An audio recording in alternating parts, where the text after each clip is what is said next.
Most welcome my dear students. तो chapter है body fluids and circulation और आज का टॉपिक होगा सर्कुलेटरी पाथवेज।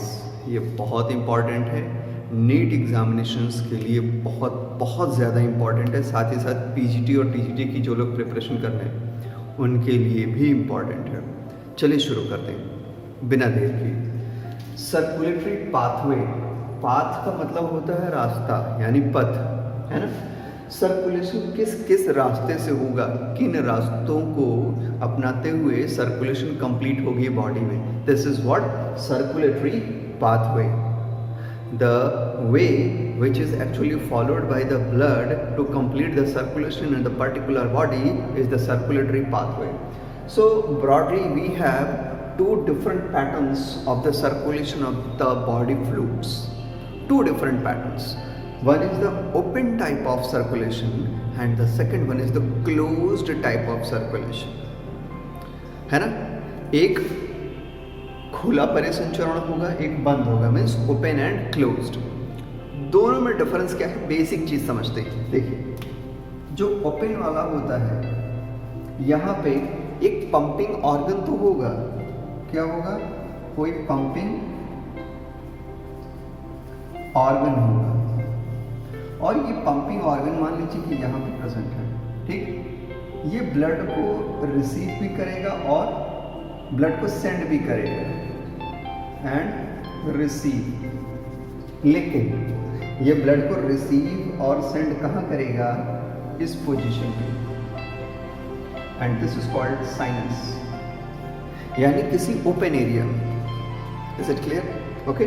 तो ओपन टाइप के सर्कुलेशन में जो पंपिंग ऑर्गन है वो फ्लूइड को पंप करता है खाली जगह पे, vacant area, open space, which is known as sinus, and blood also received, and this organ also received the blood from this sinus. Is it clear? Okay, good. Now in closed type of circulation what happens, that if you imagine that this is what, this is the pumping organ, so it send blood and receive blood, but ये जो blood को भेजना और receive करने का process है, इसमें क्या होगा, कुछ वेसल्स इन्वॉल्व होंगे। क्या होंगे? वेसल्स इन्वॉल्व होंगे। ये ओपन साइनस यानी खाली जगह में नहीं होगा, स्पेशलाइज्ड वेसल के थ्रू होगा। उस वेसल को आप ब्लड वेसल कहेंगे। क्या कहेंगे? ब्लड वेसल, क्योंकि ये ब्लड को कैरी करेंगे। बाद में फिर ये आर्टरी हो जाते हैं और वेन हो जाते हैं। आपको पता है कि ऑक्सीजनेटेड ब्लड आर्टरी के थ्रू ट्रांसफर होता है और डीऑक्सीजनेटेड ब्लड वेन्स के थ्रू होता है। तो एक बेसिक क्लासिफिकेशन आपको समझ में आ गया दोनों में। एग्जाम्पल बहुत इंपॉर्टेंट है, स्पेशली नीट और पीजीटी टीजीटी की जो लोग तैयारी कर रहे हैं। ओपन सर्कुलेशन का जो बेस्ट एग्जाम्पल है वो है आर्थ्रोपोड्स। ये मॉलस्क में भी देखने को मिलता है ना। तो ओपन आर्थ्रोपोड्स और मॉलस्क, ये एग्जांपल आप याद कर लीजिए, बहुत ही बेस्ट एग्जांपल होगा नीट के लिए। बहुत इंपॉर्टेंट है नीट के लिए, टीजीटी पीजीटी के लिए बहुत ही ज़्यादा इंपॉर्टेंट है ये। यहाँ से क्वेश्चन बनते ही बनते हैं, मतलब पूरे नीट एग्जामिनेशन में animal physiology, plant physiology, genetics और सेल जिसने ढंग से पढ़ ली। अभी क्या है, बायोटेक्नोलॉजी और मॉलिकुलर, मतलब वही जेनेटिक्स का मॉलिकुलर पार्ट और इकोलॉजी अगर जिसने पढ़ ली तो मतलब वो कहीं रुक नहीं सकता है। बाकी 4-5 क्वेश्चन आपके टैक्सोनॉमी वगैरह से आ जाएंगे। मैं पूरी कोशिश करूँगा कि पूरे के पूरे मार्क्स आपको मिल जाए, 360 के 360 नंबर। बस ये है कि आप एकदम सीक्वेंस में जितनी भी वीडियोस है सबको देखते रहिए। जहाँ भी क्वेश्चन पूछना है, कन्फ्यूज़न हो, तुरंत कमेंट करिए। मैं जैसे ही देखूंगा रिप्लाई कर दूंगा, मैं पूरी मदद करूंगा आपकी, बस आप बने रहिए, ठीक है। और क्लोज्ड टाइप का जो सर्कुलेटरी पैटर्न है, जो पाथवे है, उसके एग्जांपल्स एनालिड एंड कॉर्डेट्स। तो देखिए यहाँ पे क्या है, एनालिड एक बहुत ही अनएक्सपेक्टेड गेस्ट की तरह है। क्यों? क्योंकि यहाँ ओपन में आप देख रहे हो आर्थ्रोपोडा एंड मोलस्का, और आपको पता है कि एनेलिडा कम एडवांस है, ऑर्थोपोडा मोलस्का ज़्यादा एडवांस है। लेकिन सर्कुलेशन के पैटर्न की बात करें तो एनेलिडा एडवांस कैरेक्टर शो कर रहा है, जबकि ऑर्थोपोडा और Mollusca less advance character show कर रहा है। तो यहीं पे आप फंसते हैं, ठीक है ना, यहीं पे फंस जाते हैं कि भाई एनेलिडा तो लेस एडवांस कैरेक्टर ग्रुप है ना, तो ऑर्थोपोडा और मोलस्का को अगर दे दे और साथ में एनेलिडा दे दे और पूछ ले कि इसमें से क्लोज्ड सर्कुलेशन कहाँ होता है, तो आपको एनेलिडा टिक करना होगा। ये याद कर लीजिएगा, रट लीजिएगा, जो भी करना हो कर लीजिएगा, बस एकदम दिमाग में क्लियर रखना होगा इसको, ठीक है। अब इसके आगे की कहानी हम ये शुरू करेंगे कि कॉर्डेट्स की बात करें तो सबके पास पंपिंग ऑर्गन है और वो मस्कुलर होगा। मेरी पैटर्न को चेक कर लेते हैं। देखिए पीसीज में 2 चैम्बर्ड हार्ट होता है, एक एट्रियम और एक वेंट्रिकल होता है। एक atrium, 1 atrium and 1 ventricle, and the most important thing is that the fish heart never collect oxygenated blood. You must remember this point that the fish heart never collect oxygenated blood. It always receives deoxygenated blood via veins, and so this is known as venous heart. Venous heart. The heart of the fish is also known as venous heart. ये फिर से NEET TGT PGT के लिए एक बहुत ही important point हो गया। Clear हो गया भाई? 1 atrium, 1 ventricle, and both having deoxygenated blood. They always receive deoxygenated blood. They always pump deoxygenated blood, and this type of heart is what? Venous heart. It is found in the fishes, exclusively in the fishes. Next, origin के बाद evolution तो होता ही है। किसी भी चीज़ की जब origin होती है तो इवोल्यूशन होता है। तो अगर हार्ट ओरिजिन में आ चुका है तो अब इसमें इवोल्यूशन होगा, कॉम्प्लेक्सिटी बढ़ेगी। फिशेस से ज़्यादा कॉम्प्लेक्स कौन? एम्फीबियंस। तो एम्फीबियंस में क्या होगा कि अब एट्रियम 2 पार्ट में डिवाइड होगा, right atrium and left atrium. Right atrium and left atrium. लेकिन वेंट्रिकल सिंगल ही होगा, एक ही होगा। ये समझ में आ रहा है?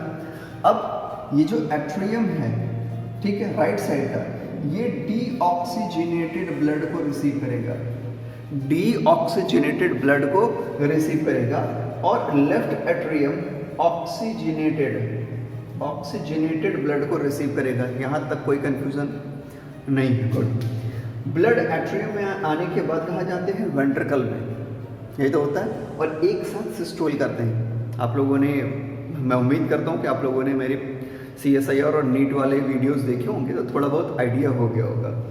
यहाँ से ऑक्सीजनेटेड ब्लड नीचे गया। चलिए इसको मैं अलग कलर से बना देता हूँ जिससे कि थोड़ा और इजी हो जाए, है ना।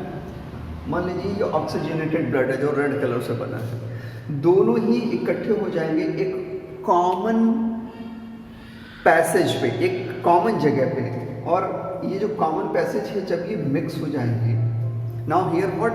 Blood get mixed, oxygenated as well as deoxygenated blood mixed here in the ventral, because यहाँ पे कोई सेप्टम नहीं है, कोई दीवार नहीं है, कोई बंटवारा नहीं है, सिंगल एक ही वेंट्रिकल है। तो एम्फीबियंस में 3 चैम्बर्ड हार्ट होते हैं, 2 एट्रियम और 1 वेंट्रिकल। इसीलिए ये अभी भी लेस एफिशिएंट पंपिंग सिस्टम है। ये है तो अच्छा, इससे तो थोड़ा अच्छा हो गया, but still it is less efficient pumping system. Is it clear? Good. अब यहाँ से जो ब्लड बाहर निकलेगा वो मिक्स फॉर्म में होता है, तो एफिशिएंसी तो जाहिर सी बात है कम हो जाएगी। नेक्स्ट रेप्टाइल्स की बात कर रहे हैं, तो रेप्टाइल्स की भी एकदम सेम कंडीशन होती है, एकदम same to same. 2 atrium 1 ventricle, है ना, 2 एट्रियम 1 वेंट्रिकल, और बिल्कुल इसी तरह का वहाँ भी फ्लो होता है, इसमें कहीं भी कोई प्रॉब्लम नहीं आती है, ठीक है। This is what? Right atrium, this is left atrium, and this is ventricle. यहाँ कहीं पे कोई समस्या नहीं आएगी, ये बिल्कुल सेम टू सेम रहेंगे। लेकिन रेप्टाइल में एक रेप्टाइल ऐसा होता है जो इस रूल के अगेंस्ट है, यानी उसमें एक एडवांसमेंट देखा जाता है, और वो है क्रोकोडाइल, मगरमच्छ।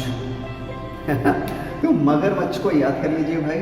क्रोकोडाइल एक ऐसा रेप्टाइल है जिसमें 4 चैम्बर्ड हार्ट होते हैं। 4 चैम्बर्ड हार्ट होता है, यानी ये एवोल्यूशन की नेक्स्ट स्टेज को शो कर रहा है तो रेप्टाइल, लेकिन नेक्स्ट स्टेज पे मूव कर रहा है। अब ये अलग बात है कि 100% बन पाया है कि नहीं बन पाया, कि फॉल्स सेप्टम है कि क्या है, व्हाटएवर, बट डिस्टिंक्टली 4 चैम्बर देखने को मिलता है। तो ये एक एक्सेप्शन हो गया रेप्टाइल कैटेगरी में, क्योंकि इसके अलावा बाकी सभी रेप्टाइल 3 चैम्बर्ड हार्ट के साथ होते हैं, बट क्रोकोडाइल 4 चैम्बर्ड होता है। तो फिर से ये नीट का एक क्वेश्चन बन गया, टीजीटी पीजीटी के लिए भी क्वेश्चन बन गया। ओके, वेरी गुड, ये समझ में आ रहा है ना। एवोल्यूशन जैसे जैसे आगे बढ़ता है कॉम्प्लेक्सिटी लाता है, तो जैसी बात है एवीज और मैमल्स जो कि वार्म ब्लडेड एनिमल्स भी कहलाते हैं, वार्म ब्लडेड एनिमल्स भी कहलाते हैं, इनके जो हार्ट के स्ट्रक्चर अगर हम देखें तो 4 चैम्बर्ड स्ट्रक्चर होता है, 2 एट्रियम और 2 वेंट्रिकल।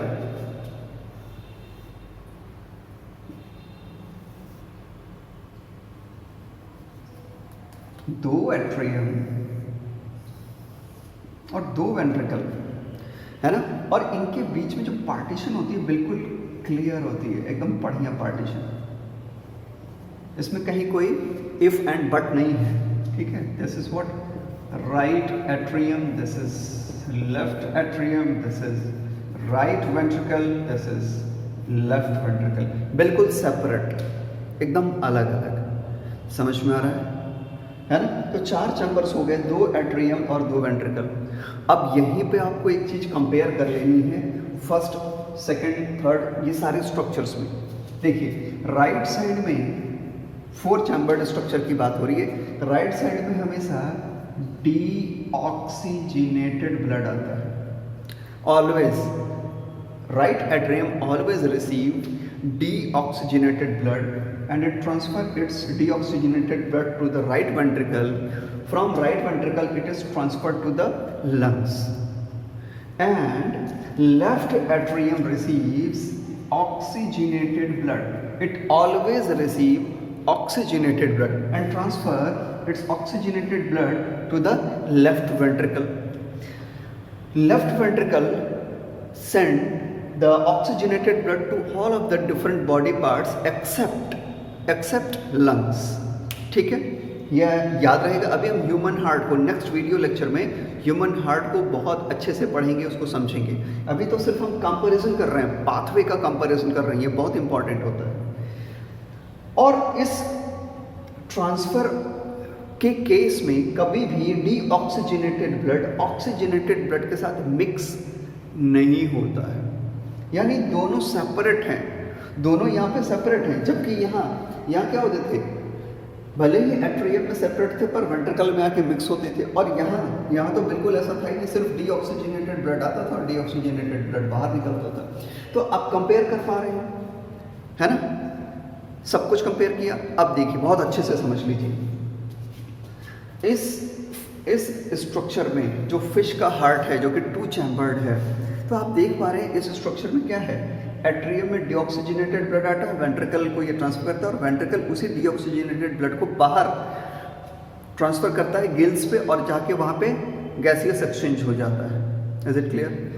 क्योंकि सिर्फ एक ही पाथ है, एक सिंगल पाथ यहाँ पे फॉलो हो रहा है, एक ही पाथ फॉलो हो रहा है, और इसलिए इसको सिंगल हार्ट सर्कुलेशन कहते हैं। क्या कहते हैं? Single heart circulation. यहाँ कहीं भी आपको ऑक्सीजनेटेड ब्लड देखने को नहीं मिलता है। Single heart circulation is found in the pisces. इसको याद कर लीजिए फिर से, नीट के लिए एकदम इंपॉर्टेंट है, वेरी वेरी वेरी इंपॉर्टेंट है। सिंगल हार्ट सर्कुलेशन और venous heart both are the characteristic feature of the pisces, both are the characteristic features of the species. Now move to the amphibians and reptiles. A somewhat more complex structure is present here with two atrium, where one atrium receives deoxygenated blood, other receives oxygenated blood. अब दो अलग अलग तरीके से blood receive हो रहे हैं, तो ये कैसा हो गया? डबल हार्ट सर्कुलेशन हो गया, है ना। लेकिन ठीक है, ये देख तो डबल हार्ट सर्कुलेशन में है, लेकिन जब ये ब्लड नीचे की ओर फ्लो करते हैं यानी वेंट्रिकल में, तो ये मिक्स हो जाते हैं। कैसे हो जाते हैं?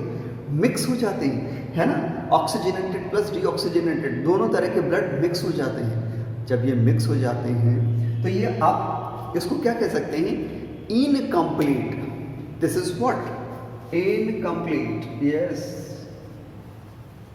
Incomplete. This is incomplete double heart circulation. This is not complete. This is incomplete double heart circulation. Single heart से तो डेवलप हो गया, डबल हार्ट की तरफ हो गया, लेकिन वेंट्रिकल में आके मिक्स हो गया। तो incomplete double heart circulation amphibians में तो एग्जैक्टली देखने को मिलता है, रेप्टाइल्स में भी मिलता है, एक्सेप्ट क्रोकोडाइल।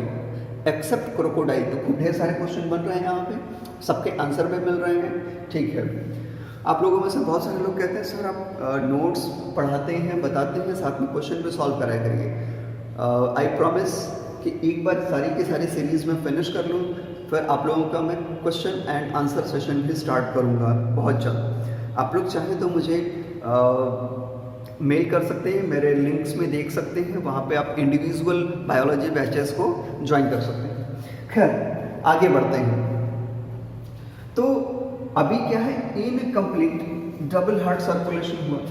अब हम एवीज और मैमल्स की ओर बढ़ते हैं, या क्रोकोडाइल भी कह सकते हैं, उसी कैटेगरी में आता है।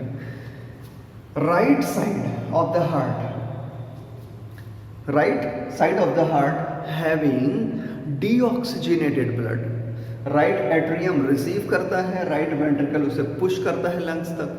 अब left atrium oxygenated blood receive करता है और लेफ्ट वेंट्रिकल इस ऑक्सीजनेटेड ब्लड को पुश करता है पूरे बॉडी पार्ट में, और ये कभी भी आपस में मिक्स नहीं होता। ये ब्लड ऑक्सीजनेटेड प्लस डीऑक्सीजनेटेड ये कभी भी आपस में मिक्स नहीं होता। They never get mixed with each other.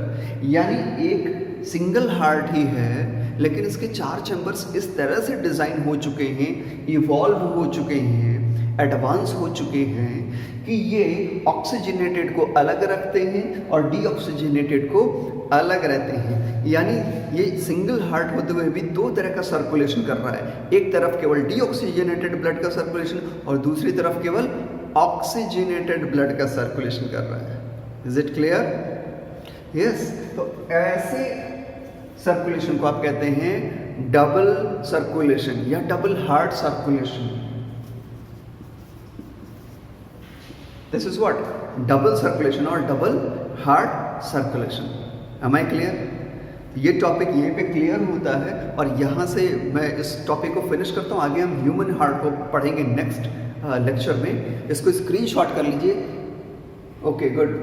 कहीं भी कोई दिक्कत हो इस पूरे टॉपिक में, क्योंकि खूब ढेर सारे क्वेश्चन हैं नीट के, इसमें टीजीटी पीजीटी के भी हैं, सीएसआईआर के लिए भी ये हेल्प कर देगा बी पार्ट में। ठीक है, तो कहीं भी कोई भी दिक्कत हो, you are free to ask. Thank you very much.